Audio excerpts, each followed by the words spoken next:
गौतम बुद्ध म्हणतात, आयुष्यात अशा व्यक्तींनाच महत्त्व द्या जे आपल्या पाठीमागे देखील आपल्याशी प्रामाणिकच असतात. नमो बुद्धाय.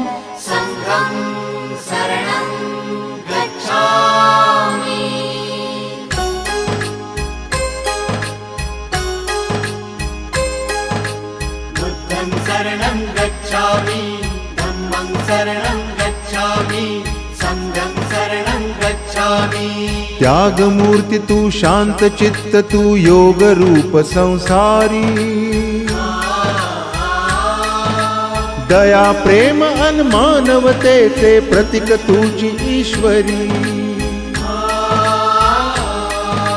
सिद्ध मूर्ती सिद्धार्थ गौतम सकलांचा स्वामी.